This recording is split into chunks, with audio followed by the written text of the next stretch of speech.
Welcome back to Headlines. I'm Wes Austin, and these are today's top stories. Tell me you're a rhino without telling me you're a rhino. While on CNN discussing the administration's crackdown on Somalis in Minnesota, Senator John Curtis said that Americans should wake up every morning asking themselves how they can be nicer to immigrants. And I think all of us need to wake up every morning, look in the mirror and say, what are we doing? What am I doing specifically today to make this country a better country, to make all of our immigrants feel more welcome? That's what we've always had. I don't know, Senator. Letting them walk off with $1 billion in taxpayer money seems pretty welcoming to me. The only way we could be more welcoming is if we didn't press charges. Somewhere, Mitt Romney just shed a single tear and whispered, "That's my boy." These ladies were triggered by a paint swatch. Pantone announced last week that its color of the year for 2026 was Cloud Dancer, a bland off-white shade that Pantone said served as a symbol of calm in a hectic society. Some people had a real problem with Pantone's choice, the kind of people who see a blank piece of paper and call HR. Hey, Pantone, you're fired. You really chose white? You chose white in these times? You're fired. Pantone just released their color of the year for 2026, and it is severely lacking pigment. It's white. Not a good look. The optics of this, not good.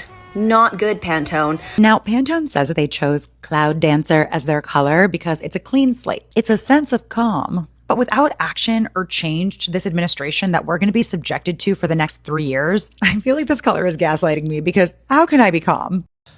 I haven't seen this many people triggered by Off-White since Starbucks ran out of oat milk. Omar wants you to feel bad for the fraudsters community. Ilhan Omar went on Face the Nation to talk about the COVID fraud scheme where over $1 billion went missing. The host, Margaret Brennan, pointed out that of the 87 people charged, all but 8 were of the Somali community. Here's what she said when asked how fraud this massive managed to happen. Well, I want to say, this also has an impact on Somalis because we are also taxpayers in Minnesota. We also could have benefited from the program and the money that was stolen. And so it's been really frustrating. I hear you, Ilhan. I bet it was really frustrating. Look, if you're going to steal $1 billion, at least split it evenly, okay? Community fraud is supposed to be collaborative. I guess in Portland, you can stab someone in broad daylight as long as the victim says a bad word while bleeding out. This all started when the alleged attacker, a black man, stabbed Gregory Howard, who's white, after a brief scuffle. Even though prosecutors said that the attacker was the clear aggressor, the defense played body cam footage showing the victim saying the N-word after being stabbed, and suddenly, 6 years in prison turned into a walk out the door. The jury gasped at the man swearing on body cam, then calmly rated the stabbing a solid 7 on Yelp. Now, before Portland turned the courtroom into a DEI seminar with weapons, here's how the local news originally covered the stabbing. Police announced that 42-year-old Gary Omar Edwards was arrested on assault charges. It stems from a stabbing that happened on Northwest 5th Street just after 9:30 yesterday morning. Police say a person was stabbed in the shoulder area and went to the hospital with serious injuries. Edwards was arrested by the Central Bike Squad. There's no word on the stabbing victim's condition. Good news for criminals everywhere. In Portland, all you need for a legal defense is a victim with a dirty mouth and a body cam nearby. And now on to the comment section. First, before I get started, I did see some of your comments that last time I had a piece of glitter under my eye. so I did check myself really well. So hopefully you don't see any glitter. And I did want to remind everyone that it is the holiday season, so the glitter would have come from, presents or ribbons or something. Don't think anything else. Okay, all right, so first comment is on the segment we did about James Boasberg, where he didn't know what he was signing when he was signing all those gag orders. So we had this comment from Rod Boat Wright, 9113. Can a judge be arrested for judgments that are contrary to laws? I wish. I really wish. Unfortunately, the answer is no, as long as it was just their decision. Judges have judicial immunity for bad decisions, right? So as long as what they're deciding is just because they're wrong or they're dumb, you can't do anything about it.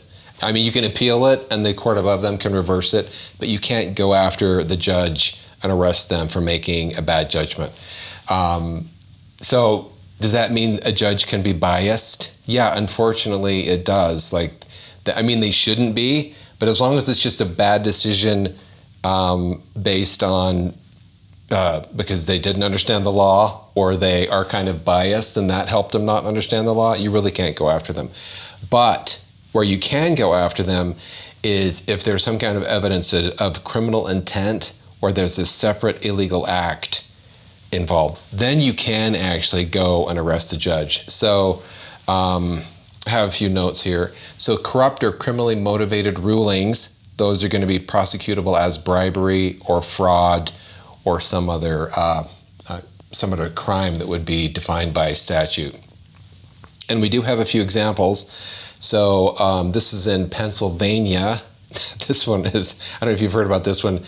Judges were prosecuted in a scandal called Kids for Cash. That already sounds terrible, right? But these judges in Pennsylvania were taking kickbacks for sending juveniles to these for-profit prisons. So they were their decisions, but they were influenced by these kickbacks they were getting, so they were prosecuted.